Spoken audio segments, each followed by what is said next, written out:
I have a little PowerPoint, but I think I'm going to skip that. I think we'll just dive directly into the course.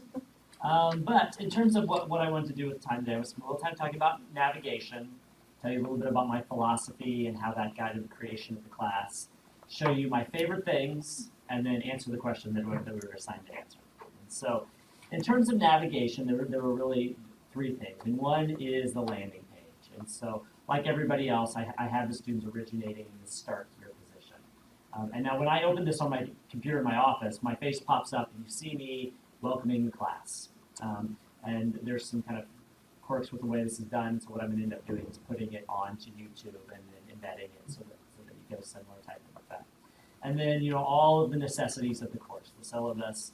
I'm asking each student to introduce themselves. I have some optional synchronous sessions, kind of everything that they need in the beginning of the class right here on this first tab. And I'm going to let this run for about the first 10 days. And then I will switch over to the announcement tab as the landing page because I do use a lot of announcements in terms of communicating with the students. With the design of the class, I decided I had a lot of debate about what's the right amount of redundancy, and so I have everything can be reached in two ways, and so it's located in one place and then linked to the other place, and so I have 4 types of assignments that can be accessed directly, and then each week there is a week-by-week tab.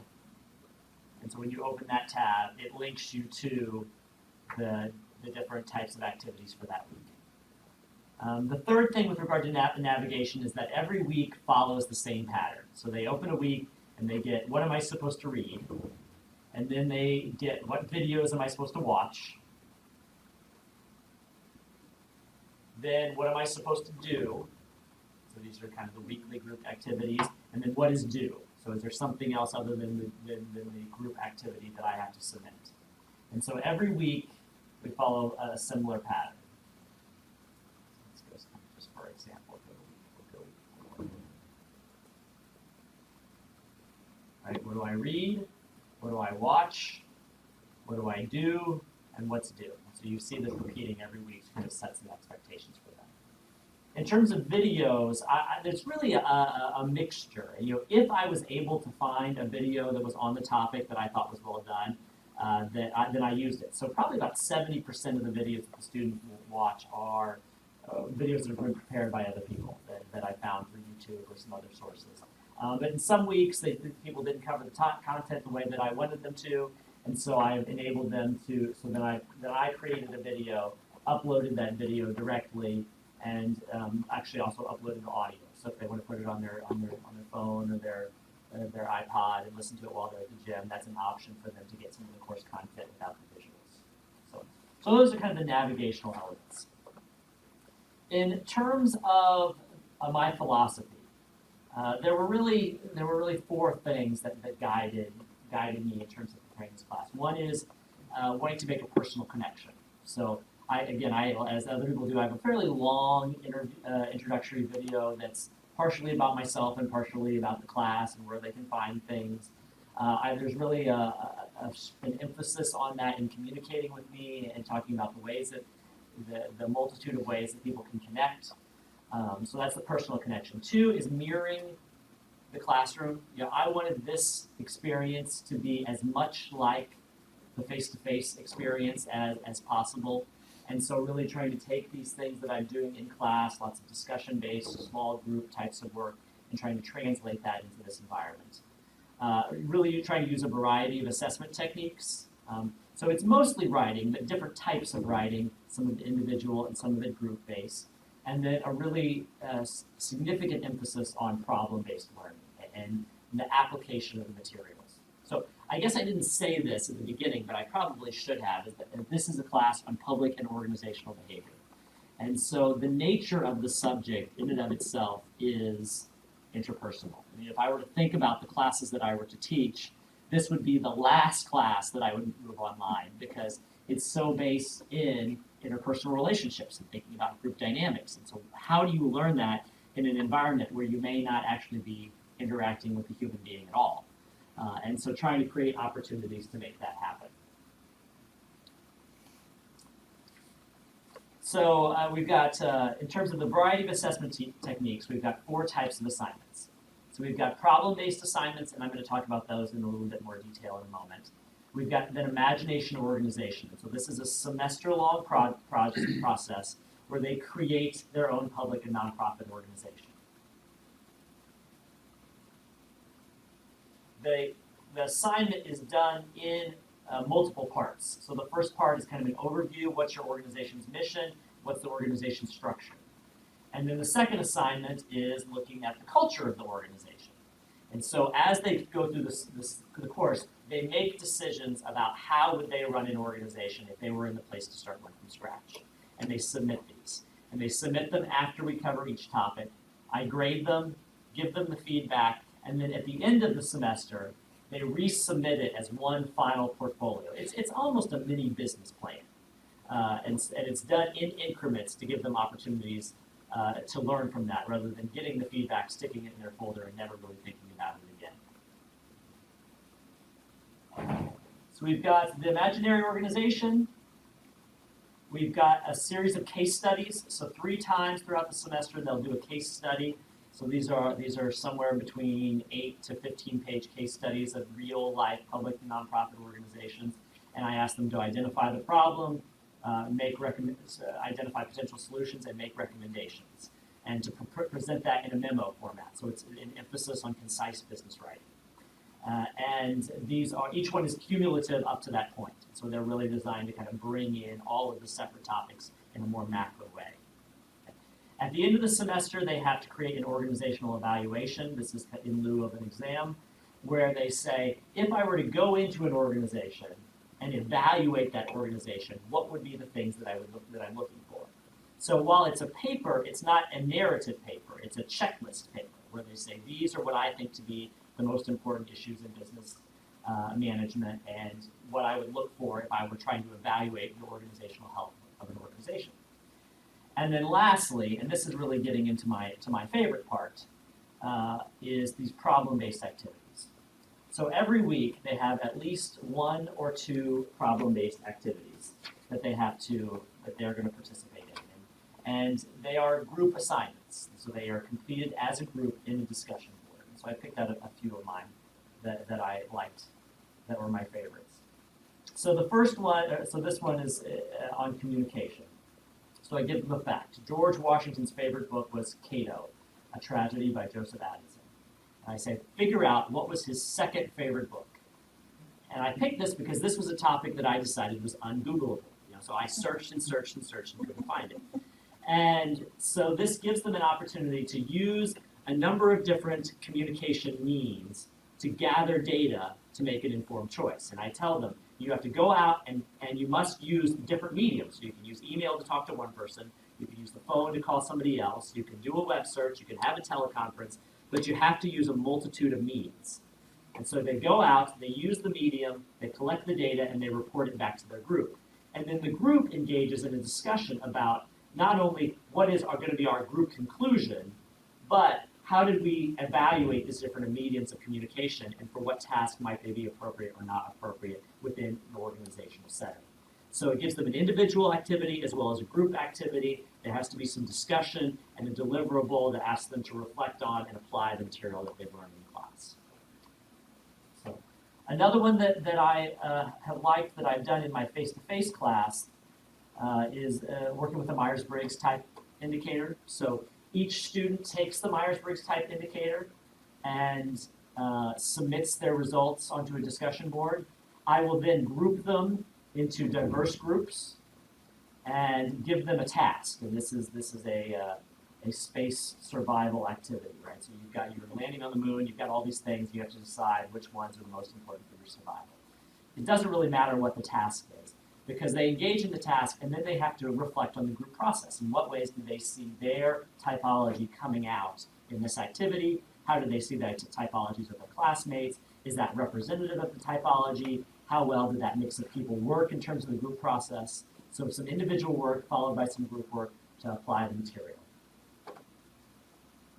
And then third one that I want to show you is I did this power simulation. So this simulation divides them into 3 groups. one small top group of 1 or 2 people, 2 or 3 people, one middle group of 5 or 6 people, and one large bottom group, low power group of 10 to 12 people. And this is meant to just simulate a kind of traditional organizational hierarchy and the power that exists in that. And they're told that their organization must deliver an annotated bibliography on organizational behavior. So they're producing this thing that requires them to go out and do research on journal articles and books on the topic of organizational behavior. But in the process, each group has its own role in the production of this. You know, who has power to do which types of things. And so they produce this bibliography, and then they reflect on the process. What was it like to be in the top group versus the middle group versus the bottom group? And what did that mean for the types of power and the ways that they attempted to influence each other? And the thing that makes this interesting is the top group actually has the power to allocate some extra credit points to the rest of the groups in order to motivate them in order to achieve the most desirable end. And I tell them that the number of modus points is based on the result and the quality of the bibliography that they produce. So it's meant to kind of mimic a real organizational production schedule. So these are, there are 6 or 7, I think, throughout the course of the semester. Most of them are within 4 of them are within the same group. So I'm using the same group for those. And then the Myers-Briggs and the Power would have their own groups just because of the design. But really trying to provide a very experiential, hands-on experience within a digital environment. So that's one of my favorite things. The other thing that I really like is the videos. There are lots of videos out there that are really great and thought-provoking and illustrate the topics well. And I've never done them in classes because I just don't have time. And this gives me the time to do that and to make sure that they get that content without cannibalizing the other types of interaction that I would have with them.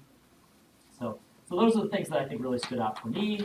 In terms of other stuff, I am exceptionally concerned about the pace of the class. And this is being taught in an 8-week class, and it's gonna kill them. And so I try to set that expectation up front to let them know how much work that is.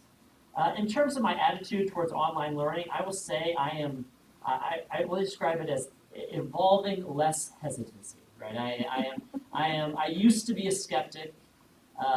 But now I'm kind of excited. I like these problem-based things I'm doing. Laura and I have been working on using Zaption, which enables you to integrate questions into your lecture so that they can watch the video and respond to that. I haven't done that yet, but that's eventually part of my plan, and I think that's going to work really well. And originally I thought I'd prepare this class, I'd teach it once, and then I'd hand it off to someone else. But I'm sufficiently excited now that I'm actually looking forward to hopefully repeating it more than once. And so, yeah, based on looking at the past 12 weeks, how's this perspective changed my view? There's just a lot more that's possible if you take the time to do it. And I guess that's kind of the takeaway for me. Questions? I'm really excited. When are you teaching this course again? I don't think until spring. Okay. I'm really excited to see how the PVAs work out in your course.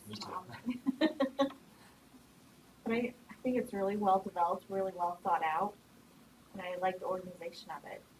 I mean, that goes across the board for everyone.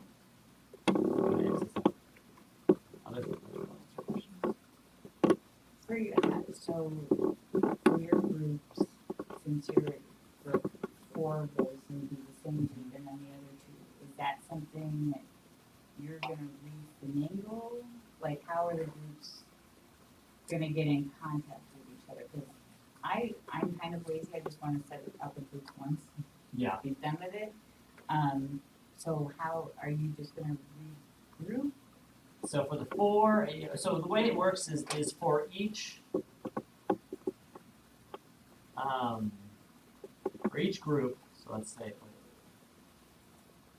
so when you open the problem-based activity, you go to the end, and then there is a discussion board for that group. I see. So at one point in the semester, I will say, here's you're in group 1 for these 4 activities, and then they know that they go on and they click there, and that starts them. And say they'll see it in the body. So I'll find my name. Oh, Trent Engbers is in group 3. And then I go down here and I click on the PVA for group And so it will, since it's not the same for every single time, it'll take a little bit more upfront time, but I can sit down in the first week and do it and not think about it anymore, But they'll unless be, there's problems. they'll be, but they just, rather than them necessarily presenting or doing anything as a group, they start here with their group discussion. They start there with their group discussion. And there are, and then I go in and kind of contribute or tweak that discussion. And there's one, let's see, Laura, do you remember which one of the ones is where we created that Google Doc? The what? The Google Doc where they had a document that they were all contributing to. Was that the power simulation? Yeah. Okay. Yeah. So we created this link to the product, right? This bibliography that they're producing, and so it links. So they click on that, and then they can. Well, I'd have to log in, but then they have one working document that they're all adding and subtracting and editing from for this particular assignment. But that won't be true for every assignment. What's great about that is if you just list what groups the students are in, then they're the ones responsible for going to that group. So you don't have to physically create a group within Blackboard, correct? They're just contributing to where they're supposed to. Probably the first week or two, I'm going to want to check and make Right, sure just that double check, they right? understand what they're supposed to be doing. They're in the right group. Right? But yeah, that's the intention. Yes.